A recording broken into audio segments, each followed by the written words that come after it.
Hey everybody, it's Jason Blaha here, and today I want to talk to you guys a little bit about what are reasonable expectations for muscle mass gain for people over the course of their years of training without any drugs, completely natural.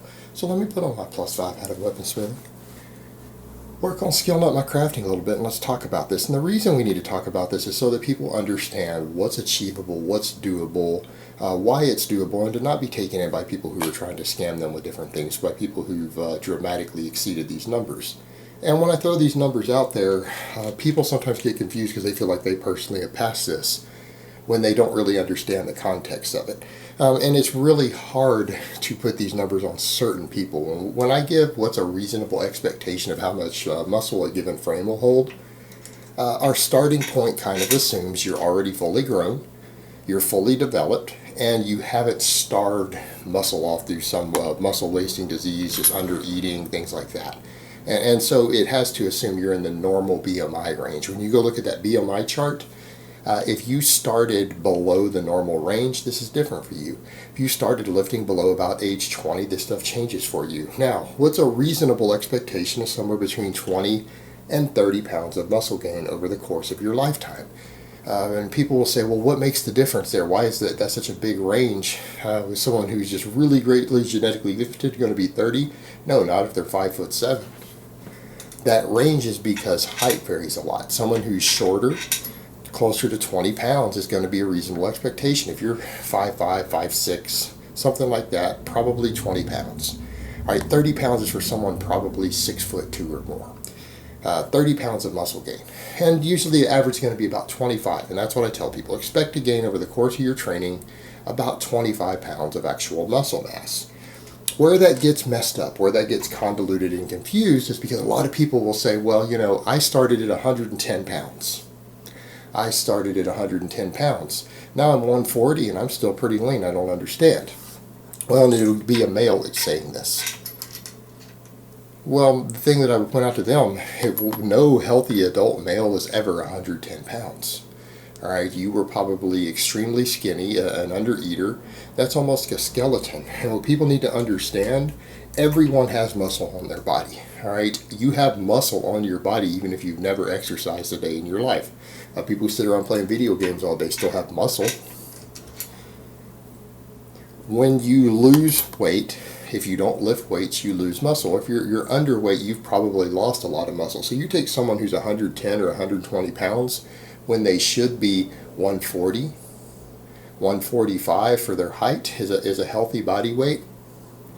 They are probably missing 15 or 20 pounds of muscle. They probably lost a lot of fat also. They probably have a lot less fat than average, but they could be down 15 pounds of muscle mass, maybe even 20. So in that situation, they've got to regain the muscle that would put them at the same point someone who doesn't work out is at. So they have a lot of catching up to do, and that would not count towards your muscle gain. The muscle gain that we're talking about assumes that you started with a normal, healthy amount of muscle mass for someone who's basically sedentary or does a little cardio and stuff. Talk about lifting weights to gain muscle. Doesn't mean that you're starved down or anorexic or really hyperactive and skinny. Big difference. Also, what people have to factor into that, if you started lifting as a teenager, you're probably going to exceed this number also. Why? Because teenagers gain a lean mass without exercising, meaning someone who's 16 or 17 years old, by the time they reach age 21, they still might gain another 10 or 12 pounds of lean body mass, no fat involved, without exercising. A lot of that's going to be bone weight, organ weight, and even muscle weight, because let's say you're 6'3" and you're going to gain another 3 inches of height. Well, that 3 inches of height, if your muscles stayed the same diameter but your bones, some of the bones in your body grew enough for you to gain another 3 inches of height. Your arms got longer, your legs got longer, they all get a little bit longer. Your muscles are going to get bigger. They have to. For a muscle to maintain the same diameter and for your legs to, say, get 1.5 inches longer, all those muscles, there's going to be muscles through there. Your total muscle mass is going to have to get 1.5 inches longer also. That's going to have weight. The bone's going to have weight. The muscle's going to have weight. You're going to gain organ weight. So if you started lifting at 16 or 17 years old, probably 10 to 12 pounds of what you gained had nothing to do with your training. It just had to do with you continuing to mature and grow, because men don't stop growing until age 21. And that's a factor. It's absolutely a factor. So we can throw this rule out a little bit for people who are way underweight, who are teenagers, things like that. So you can very easily see how someone could be 110 and get up to 140, doesn't seem to have gained much body fat, if any. And then what happens? See, they're 30 pounds heavier, and they're saying, well, you're wrong. Well, no, you're way, way underweight. You probably should have started at 140. Now, you might have gained muscle mass above what it would have been your starting limit if you weren't skinny. You might have gained some, and then you're leaner than average for 140, and that's okay. The other thing that throws people off, they'll be like, well, look, I started at 170 pounds. I started at 170, and I'm 190 now, and I'm a lot leaner, and I still feel like I can make gains. Or that's a a little bit off, because that's a taller person. Let's say they're closer to 5'9", 5'10". Like, I started at 150 pounds. Now I'm 175 and leaner. I've gained over 25 pounds of muscle mass because I'm leaner. Well, you probably haven't. Did you get that DEXA scanned? Well, people need to realize, let's say you started 150 pounds and you gained 3 pounds of body fat and 22 pounds of muscle over the course of your training. What people need to realize is that people who lift weights gain intramuscular fat. All right, when you lift a lot of weights, you store a little bit more fat and triglycerides in your muscles. It makes them look bigger, but it is fat gain. It isn't always a shift in body composition. Furthermore, your body fat percentage is going to be about the same. If you gain 3 pounds of fat with 22 pounds of muscle, your body composition is probably going to be about the same. Let's say you started at 14% body fat, you're going to finish at 14% body fat, roughly there. But here's the kicker. Here's the thing that people miss. If your muscle gains exceed, because of the diameter, your arms, chest, legs, and everything get bigger at a higher rate than the tiny amount of fat you gain around those extremities, to the point to where the muscles spread the fat out more, to where your skin folds get slightly thinner, very small amounts of fat gain will not only not be noticed, but that extra 20 pounds of muscle that you gained, because it has spread the fat thinner, is going to make those areas look more defined, even with slightly more body fat. So a person could start at 14% body fat. They could have been roughly at 150, and then be 175 at 14% body fat. That means they've gained body fat too, because if you've gained 25 pounds and your body composition is the same, you had to have gained fat in proportion to the muscle also, or else your body fat percentage would have dropped. But when you do that and you gain muscle, and the muscles are thicker and fuller and the fat is spread thinner around them, you look harder, you look more defined. A lot of people see that and think they've lost body fat.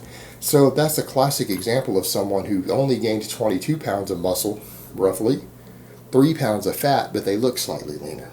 So what is it that they then say? I lost fat, and therefore I think I've probably lost 5 pounds of fat, and I'm 25 pounds heavier over the course of those years, so I think I gained 30 pounds of muscle. But you didn't. You probably only gained like 22. But that can skew people's numbers. It can skew people's perception. It can make them think that they gained more muscle than they did, without accounting for the fact that people who train really hard and vigorously store more of their fat in their muscles than under their skin. It starts to shift the ratios a little bit. I'm not saying they won't gain a large amount of fat under their skin if they bulk up. They will. But a little bit of your fat then does go to appear to be muscle growth, because it's intramuscular fat. And you can't tell the difference externally looking at someone. Can't tell the difference externally looking to someone, because it's been found that some people of certain ethnic groups store these fats a little differently. That some people store a little more fat inside the muscles of their arms just genetically. And that group is oftentimes noted for having bigger, more defined arms. That's what it appears to be, but it's not. It's a little bit of extra intermuscular fat in there. And it's again, there's a performance element to it. Having fat immediately available to muscle tissue can be a reserve fuel source for it. It's easier for muscles to get to fat that's inside them than it is fat under your skin if they need a quick emergency fuel source when carbohydrates are low or glycogen stores are low. It just gives them an additional fuel source to have easy access to. It's better for someone who's athletic to store your fat or more of it in your muscles than under your skin. If that makes sense to anyone, there's a reason why the body does it for people who train. But that can throw it all off. And so the reason the 25 pounds or so sounds really unreasonable